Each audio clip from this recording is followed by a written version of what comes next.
special presentation is brought to you by The Government Channel, a service of the town of Framingham. So we're here in Framingham today. I wanted to thank the manager as well as my colleagues in the legislature and our select woman to have a full discussion around all matters municipal, school-related, and to highlight the relationship and the partnership that needs to exist between the state and our cities and towns. You know, obviously, yesterday was a big day as the governor and I filed our fiscal year 16 budget. We believe in our cities and towns. These are the leaders that are on the front line doing the work to help people have a good quality of life, to help businesses grow jobs and have a vibrant downtown. And in order to do that, they can't do it alone. They need to do it with the state resources to back them up. That's why in our budget yesterday, we were very pleased to commit additional resources to school aid and to local aid, which results in increases to Framingham's line items there. And we are hoping to be able to work with our legislative counterparts to make sure that these numbers hold up through the budget process. The other purpose of my visit today was to introduce the very first executive order that Governor Baker signed, and it's relative to the Community Compact Cabinet.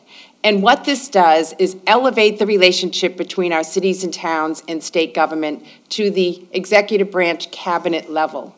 And that sends a message that we really value the partnership between the local and the state government, and that partnership needs to be at the cabinet level so that our cabinet secretaries, whether it's public safety or economic development or environmental affairs, is directly available with me to the community of Framingham and others around our state.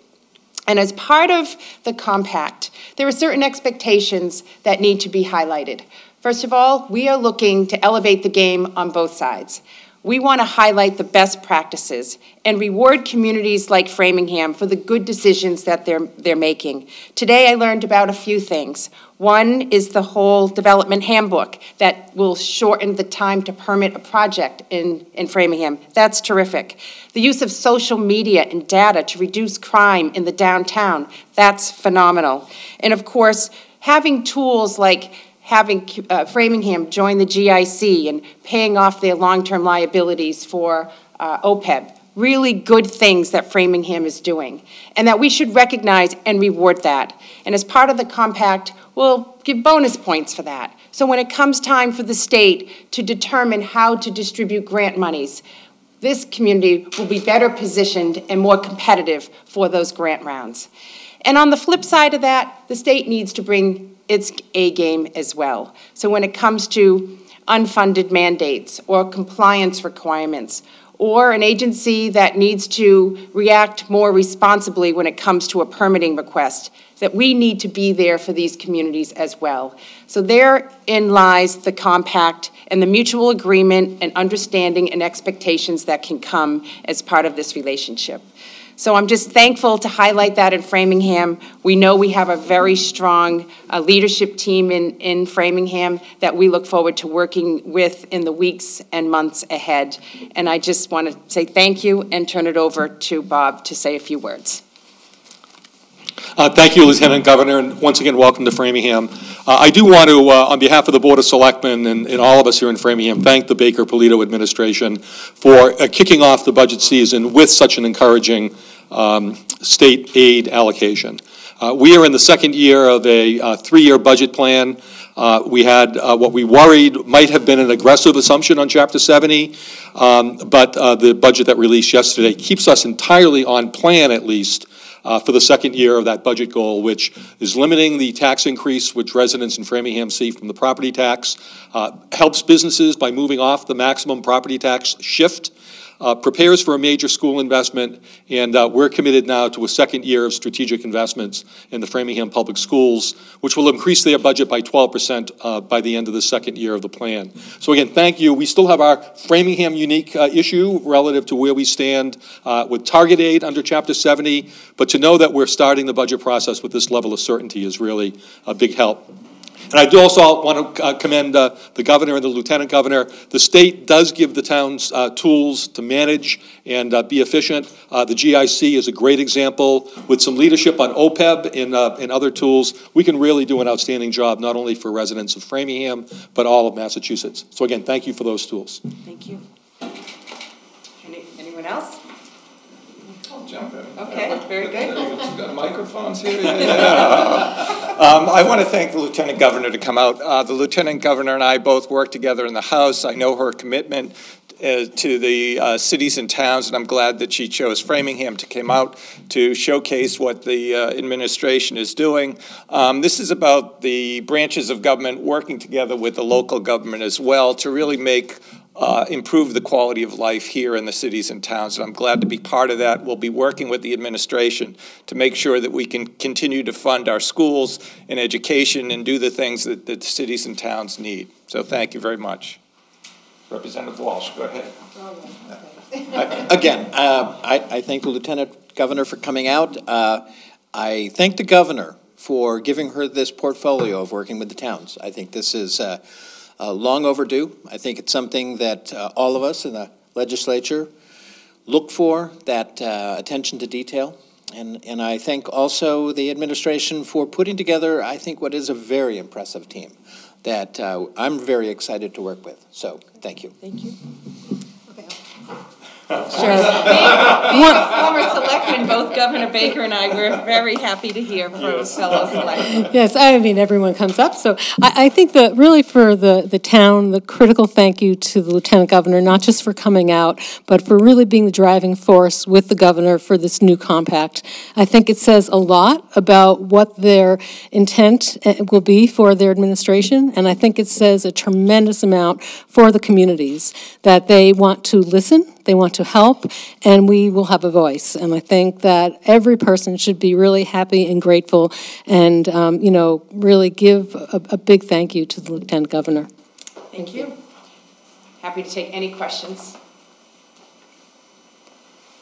Were there any specific projects that you talked about, like Mass Bay or the crossing down here? We did talk about those, and certainly there is a program around improving the public safety need for the crossings. And we, in our administration, believe that every state asset should be leveraged to help a community. So the presence of Mass Bay in your downtown area would do just that. I am up to speed on these issues, and we will bring them forward and work together with our counterparts here to see them through. In regards to the Framingham trains, I noticed that they were still having problems yesterday. Some of them were 35 to 45 minutes late. Improvements on that line? Of course, and in the budget yesterday that we released, we increased funding to Mass DOT about $100 million, with $60 million of that devoted to the MBTA maintenance and operations budget. I had the opportunity a couple of weeks ago to take the train in from Worcester, and I realized a few things.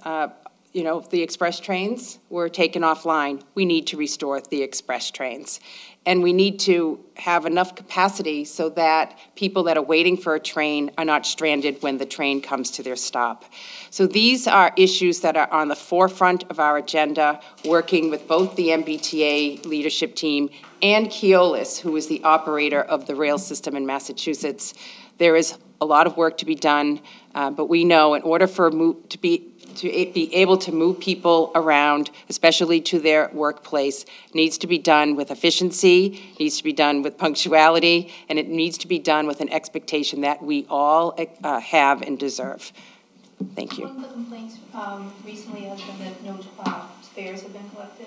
Have you have a plan for that? Yes, actually, I saw that firsthand when I did ride the rails, and obviously we need to collect fares to make it happen. And part of the reason they were not able to collect the fares is because the train was so packed with people that they couldn't circulate and do that. So those are real issues that we need to deal with, as well as look at what an individual pays on a monthly basis for their rail pass, and certainly over the past weeks, they did not get the best value for their dollar. So there is a reimbursement program that we're considering to follow through with there as well. So you should expect anyone that takes the rails improvement. We all recognize that we need to work hard on that together, and it is a top priority for the Baker Polito administration. And Lieutenant Governor, would you like to comment on the governor's application to the federal government to look at the declaration of emergency as covering a string of storms instead of just what everyone remembers? Of course, yes. So there is a process in place to work with the federal government for reimbursement relative to extraordinary snow and weather events.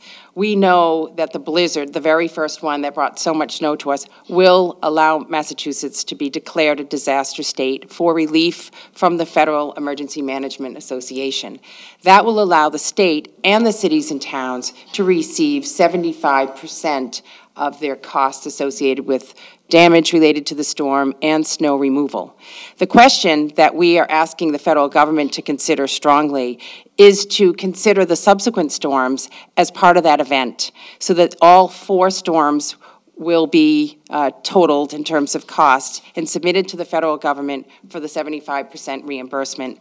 That will certainly help both the state and the cities and towns through the budget process associated with extraordinary costs for snow removal over the past few weeks. And are you applying through FEMA?